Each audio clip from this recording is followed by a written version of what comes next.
What's going on, everybody? Aidan from Birds vs. Boys here, coming to you on a glorious Victory Monday as the Eagles are 8-1, coming off a massive victory against the Dallas Cowboys. What a Birds vs. Boys weekend. Beautiful weather, beautiful game, exciting game.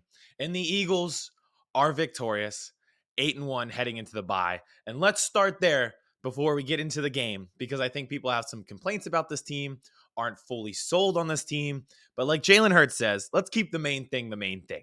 Back in May, when the schedule was released and you saw the gauntlet in the middle, if I would have told you that they would be 8-1 coming off a victory against the Cowboys, heading into the bye in the toughest part of the schedule, they'd have a 2.5 game lead in the division, and they'd be the 1 seed in the conference. Every single fan, 100 out of 100, would have signed up for this. And that's where I'm at today. This team is 8-1. They haven't really had any slip ups. They have been consistent in their victories. They have been exciting and exhilarating in the worst type of way as an Eagles fan, but they're there and they're winning. So I am very happy with where we're at today, and I'm going to get into it, but it just feels like Jalen Hurts wins games. Dak Prescott, oh, he played well. It was a great game. Oh, they tried hard. Who cares? You lost. And that's just the main thing for me today. The main thing with the Eagles this season.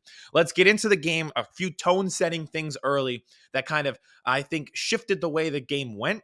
First and foremost, the Eagles' first drive, aggressive early. We saw a tush push on their side of the field around the 35-yard line to convert on fourth down, keep that drive going. Another fourth down conversion on 4th and 3 in Cowboys territory. Great throw from Hurts to Dallas Goedert along the sideline. We'll get into him later. Obviously, not great news coming out today about him. But great catch, great toe drag by him, continues to drive. And the commitment to the bit of Kenny Gainwell being the red zone back was very funny. So he gets into the end zone touchdown. Welcome back, Kenny Gainwell. That's so funny. I did not expect to see him be the red zone back this week after what happened last week and what happened off the field on his phone. But good for him. You know, it's the Alec Boehm strategy. He took accountability this week, said, yeah, I shouldn't have done it. I just got mad. I wasn't even looking for it. I text my girlfriend at every halftime of every game. I shouldn't have done it. That's on me. I got to be better. And then he comes out and scores a touchdown on the 1st and 10 from the 11-yard line and bounces off a guy and looked awesome. So good for Kenny Gainwell, the red zone back here in Philadelphia. Unreal. The Cowboys' first drive, it doesn't seem like a lot, but it kind of led into the strategy we thought we were going to see. First drive of the game, 3 and out. You don't even think much of it based on how everything went in this game. It was 2 runs. It set up a 3rd and 6, and they got pressure on Dak, and they have to punt right away. It is exactly what we thought would happen. They wouldn't be able to establish the run game and let Dak air it out. You have a better chance of airing it out and letting him air it out when winning that game, and they almost did with that strategy. He was 29 of 44, 374 yards, and 3 TDs.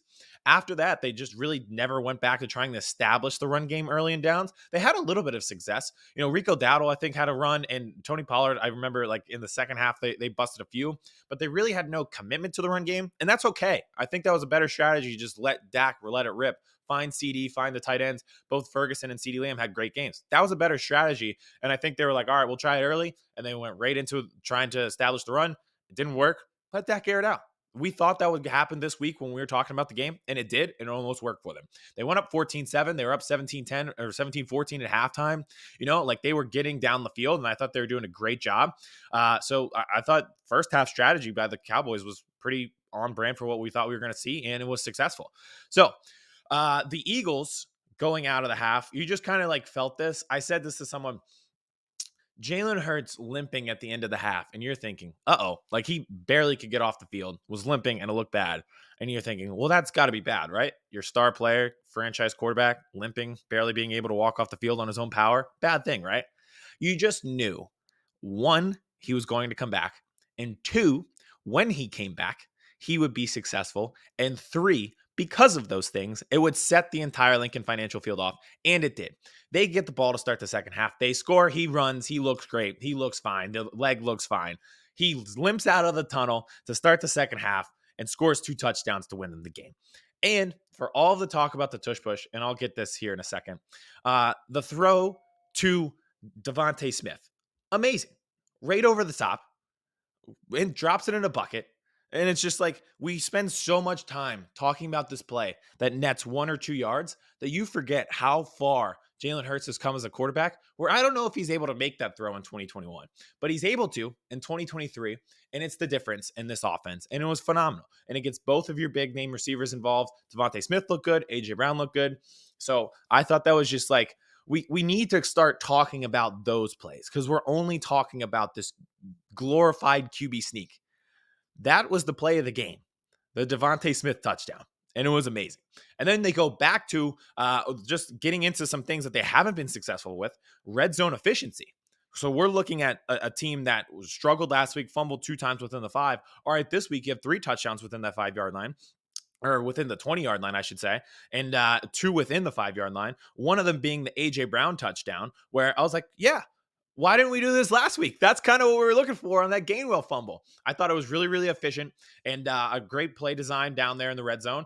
Exactly what we were looking for last week. And you can kind of just tell like how they're running their offenses. Like, and Greg Olson brought this up on the show that you really only need 9 yards. So I thought that there was a good time when they pushed it into the end zone that they ran with DeAndre Swift and they were like, okay, we really only need to get it down to the 1-yard line. And they did. You know, I was like, you don't need to get in. You just need to get close. And that's what they did with DeAndre Swift. And I was like, all right, this seems to be a team figuring themselves out in the red zone. They were much more efficient there this week.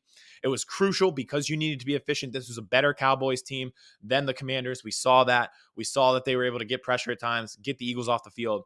They were able to do it in the fourth quarter too, which we don't see often. So I thought the red zone efficiency really stuck out. There were no turnovers. It was cleaner in the red zone. Those were the keys that we talked about last week. You wouldn't be able to get away with that because you aren't putting up 38 against this Cowboys defense. That's exactly how it played out as well. They are very efficient in everything that they did, except towards the end of the game.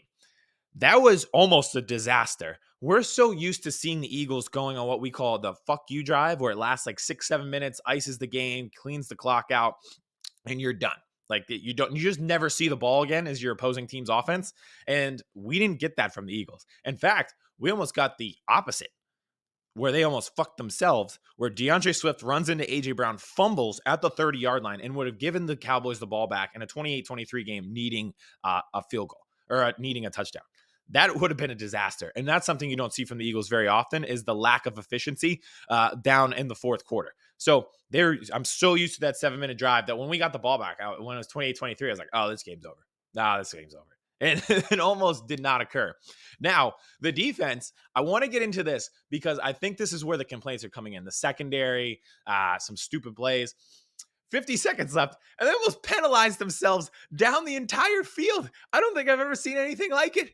They had a roughing the passer, a pass interference that netted about 35 yards. They gifted them 50 yards. And then they had an offsides as well. They gave the Cowboys about 60 yards down the field when the Cowboys had no timeouts and 50 seconds on the clock. It was probably the only way that they could get 90 yards down the field, and they almost did it just off penalties alone. They didn't have a successful play.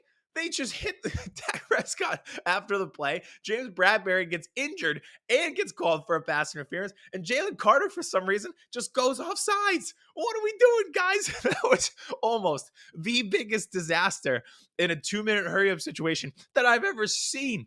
The Cowboys didn't even run a successful play, and they're sitting there at the 11-yard line with the game on the line, at the 6-yard line because of the delay of game. What were we doing?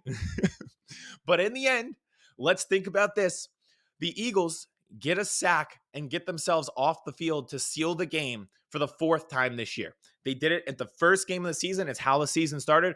4th down against the Patriots in their own territory. What happened? Got off the field. We talked about Hassan Reddick. What happened in the Rams game? Gets himself 4th down, sacks Matt Stafford back-to-back plays. And this week, what happens? Josh Sweat gets to Dak Prescott. They have no timeouts. Sack. It pretty much seals the game. They're in a 3rd and 21 with 5 seconds left, and they just gang tackle CeeDee Lamb at the 3-yard line. Game over.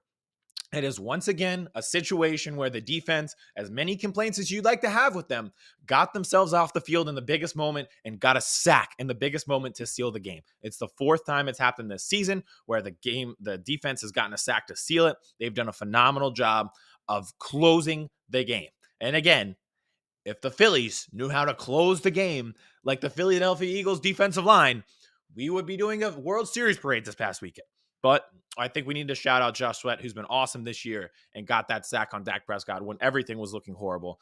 James Bradbury goes out on that drive. Slay goes out on that drive. You're down to like Sidney Brown, who's never played corner, is out there playing outside corner. And you're like, this could be an unmitigated disaster right now for them to go 90 yards, lose 2 corners, do nothing but penalty yards and score to take the lead 30-28 with minimal seconds left.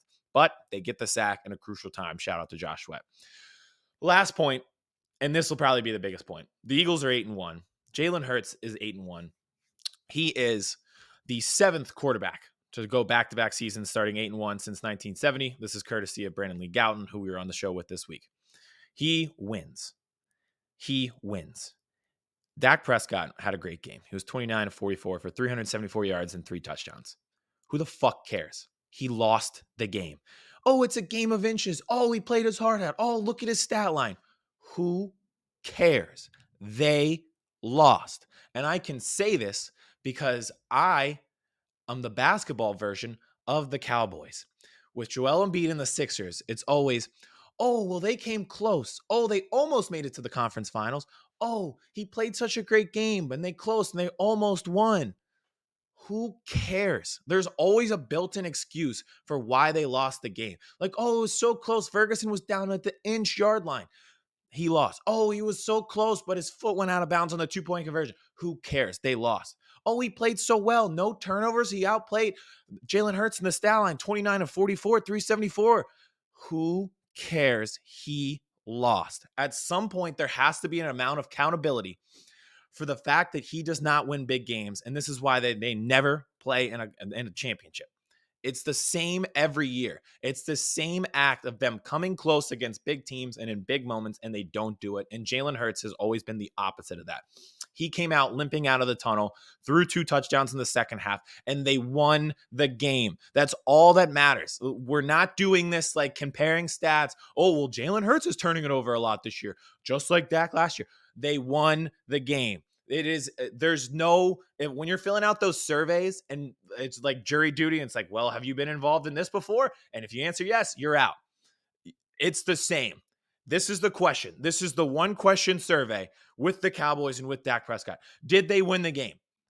No? Okay, end of it. That's it. This is the end of the argument at this point. They played each other. The Eagles won. It doesn't matter anything else. Like, you can talk about a stat line. You can talk about the tush push, which everyone wants banned for some reason. Hey, maybe when you were at the 1-yard line, you should have tush pushed it into the end zone. It's a play for everybody. Instead, you threw it to your tight end who was down at the inch line and you didn't convert and you turned the ball over. That is on you. Who cares? He lost. That is the only thing you should be saying to yourself if you're a Cowboys fan. And if you're the Eagles, you say the opposite. Who cares? They won. Jalen Hurts is a winner, and he's 8-1 again for the second time. He's the 7th quarterback to do it back-to-back years since 1970. He wins. Dak Prescott loses. That's it. That's the end of the argument. And that is the end of this rant. That is the end of the show. The Eagles are 8-1 going into the bye week. We'll be back. Kevin and I obviously have a lot to talk about with this game, around the league. So many things to see. I appreciate everybody tuning in. This was a huge week for us. Obviously, we love Birds versus Boys. And we got like a lot of great feedback on what we've been doing, content wise. So appreciate everybody tuning in. We'll obviously be back this week. 8-1 heading into the bye. Whew, I can relax. We'll talk to you soon.